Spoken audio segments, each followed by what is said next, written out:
I know you don't want to do it, but we're going to do it anyways. We're going to talk about Ghostbusters. I don't care. We can talk about Ghostbusters. I've spent more time watching Ghostbusters reviews than I have. Like, I could have seen the movie probably twice by now. Let me kind of ask you, because this is my thought on the whole thing, is that everyone is clear what's gone down. I don't think we really need to retread that. But Right. what were they thinking? You have a built-in fan base. Mm-hmm. I would argue that even more important than this movie making its money back would be marketing. Would Yep. be continuing to sell more toys, continuing to Right. do all these other things. And I think it's a good idea to go after the female demographic Yep. because, like they said, that typically, if you look at it, girls don't sell toys very well. Right. And if you can find a way to sell toys to girls, that would be absolutely excellent, and that'd Yeah. make you quite a bit of money. So, what were they thinking? I think what they were thinking is, I think their head was in the right place. It started off with that thought process. And then they made the movie, and I think during the making of the movie, they kind of realized they didn't have much to go off of. Like, you can't take a beloved franchise like Ghostbusters, and I know franchise is a difficult word to use there because there's only really two movies, and there's the cartoons and all that, but Well, and I think it kind of applies. Sorry to interrupt you, but because the logo is so recognizable, Right. Like they do that thing every year. What's most recognizable? Like it's like Mickey Mouse, Ghostbusters, and a couple other things that Yep. are like internationally known. But anyways, Right. continue. Well, so I think what happened is they started to make their movie and they kind of realized we don't have much to work with here. We don't have a great script and we don't have this, that, and the other. And then they released the trailer to glorious appraise. And they went into panic mode when the whole trailer stuff went down, and they just... It's like they were just swinging for the fences, and they knew they weren't going to get anything, so they decided to just swing even harder, which caused more problems. It was started the to double down effect. Yep, they started to attack the fanboys and delete negative comments, which, as we all know, if you're deleting negative comments, like on the internet, or like, we've seen in the past, people want a picture removed from the internet. What's the best way to get that picture everywhere? And that's also what drove me absolutely insane. Exactly. How do they not know how to deal with this? Right.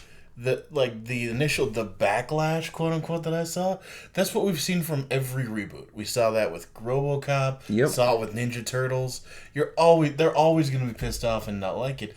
But here's the thing, they go to the movie anyway. Right. So why do you even care? Why do you even acknowledge that Right. voice? Well, and I'm gonna not jump off, but I watched the Red Letter Media review for this movie recently, and Okay. I love those guys. They always have a lot of good stuff to say.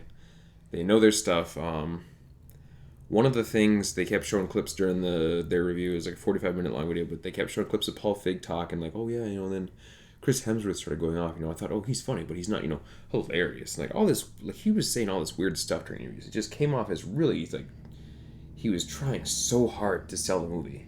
Yeah. And like watching the interviews, like you could tell he was trying desperately to get people to want to see it, and it was really pathetic and sad. But one of the things they kind of said was the style is so different in this movie. The style of humor, like, there's a scene where there's a ghost out like Melissa McCarthy's character's door, and he's knocking on the door, and she's like, oh, that must be my pizza. Or like, oh, my feet hurt, like walking in the door. And you can tell, like, when they were making that scene, someone behind the camera was saying, okay, go answer the door, but say something funny while you're answering the door, because, we want to keep the comedy rolling. Yeah. And they reference back to the original 84 movie, which is when they drop off Louis Tully at the Ghostbusters headquarters, and the cop comes, knocks on the door, Janine comes down and says, dropping off or picking up? He goes, dropping off. And she goes, hold on. And like that's funny because it's such a routine for them. Like we're informed Right. immediately that these characters have a routine, that they have done this before, and that's where the punchline is. As opposed to having to have all this funny, quote unquote funny dialogue thrown in there while you're doing your stuff. They went the wrong way with humor. Was what I'm gathering from all these other videos I watched. Like they're trying to make things funny, and that is a terrible thing to do for comedies. You don't need to try to make things funny. They need to be funny. Well, that's inherently was the problem with remaking the movie is that people don't make the kind of comedy that Ghostbusters was anymore. Ghostbusters wasn't a comedy either.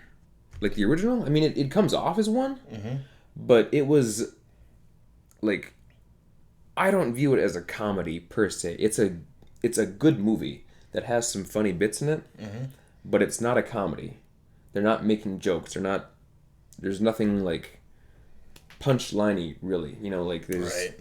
the things they say come off as funny, but that's just how the characters interact. But what I'm saying is, like, in the 80s, comedies were scripted more like that. Right. They were more character driven and things like that. Yep. And kind of everybody now has definitely followed the Will Ferrell school of comedy, which I think is kind of a problem because it works well for him. And I think it can work well for others too, but then that's the only thing people are producing now is that Right. whole, go in with a loose script and then everybody try to up each other. Yep. And terrible thing about that is that it doesn't make the movie stand out. Right. It just makes it like any other comedy. Right. And that's what people were upset about, was it becoming any other comedy. Well, and so taking that route, let's look at another great TV show.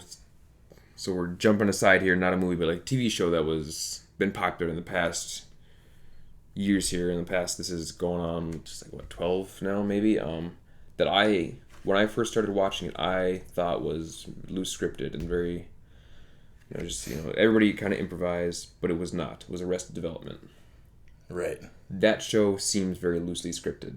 And it seems like the actors are all just kind of improvising their lines and making it up as they go along because it's just very funny. But watching interviews about it, that show is scripted very, very heavily. Oh, it'd have to be for all the... To a T. They're like... For the stuff. Yep, they're like, no, we cannot, improvise much. Like, we're doing these jokes. This is how we're doing them. This is what we're saying. That's why this is funny. And it works. Because what they're writing is funny. They're not making jokes. They're just writing things that happen to be funny it's driven by the characters. Right. So that was part of the problem, I think, with Ghostbusters, was they were trying to make a funny movie, and that's not a good way to go about it. Yeah. And plus, I guess it kind of also bothered me a little bit. There's definitely misogyny, and there's definitely people on there who will go in and say, "Oh, I don't like 4 chicks" or whatever. Right. I, however, very much so got the feeling before Sony started jumping on that, but that was a very small minority. Yeah. And once again, why do you even give those people a voice? Why do you Right. even listen to them? Because they're going to say terrible things, and it shocks me that Sony wasn't aware of that. Yep. But then kind of what bothers me more about that is because I expect that from them. You Yeah, know what I mean? yeah. I don't hold them. It's like, it's like your dog. Right. If your dog eats a sandwich off at the table, well, you gotta be mad at yourself for leaving Right. it on the, Yep. the dog's gonna do what the dog's gonna do. But so many people made this a calling card or made this issue that it wasn't. Right. And I think it's absolutely hilarious that they say, "Oh, well, it's all marketing." Well, now they got a bunch of free marketing for it. I really don't think that movie did any better or worse than it would have. No. Without all this No. drama, such and such going on. And how can you take a critic seriously that defended this movie to the brim, and then all of a sudden they come out and they have these glowing reviews. I was reading articles from different websites where one of the authors said, "I would love to report to you that this made $60 million this weekend, just to show you." I was like, "That's not journalism, Right, right. You know, that's not as bad as the quote unquote misogyny or whatever you want Right. to say it is, but that's not good either. No. That's you hoping for something." And the big also the big thing that really jumped out at me was if you go to Rotten Tomatoes, it currently holds a fresh 73% rating, but if you check out the top critics, it goes down to 58%, which isn't fresh. Right. And even Roper, the guy who was in Ewan Yep, Roper, yep. you saw that too. I saw. There's a video of him, and he was basically saying he didn't give the movie a very good review because he didn't like it. Just for all things, I haven't seen it, and Right. Terrence hasn't seen it, but Mike, who is absent today, saw it and said he actually really enjoyed it, which is weird because he didn't like really either the Ninja Right. Turtles and we did. So we're merely talking about the situation, not really the quality of the movie. And if you like the movie, great for you. Absolutely. And I still want to see it and give it a fair shot. But he was saying, so he didn't like the movie. And he was saying that as soon as he did that, he was inundated with all these people saying, "Oh, how could you do that? And why are you so rough on it? And why are you hard on it?" And isn't that exactly the opposite of what we want? Yeah. Why would we go soft on an all-female led comedy? Right. Isn't the point to hold that up to the same scrutiny Yep. that an all male led comedy would be held up to? Yeah, exactly. And that's something else too. That's, again, watching all these videos, Comic Book Girl 19 talked about that. She said it's important to be honest about this movie because people are going soft on it because if you don't, then they're going to try and stop more female driven movies down the road. And it's like, well, like, unfortunately, that's probably true because that's how Hollywood seems to work. But Yeah. that's not right. That shouldn't be how it happens. You should be able to criticize this movie fully, judge it on its own merit as a fucking movie, Yeah. and then Hollywood says, "Okay, we done goofed here. We'll try again down the road."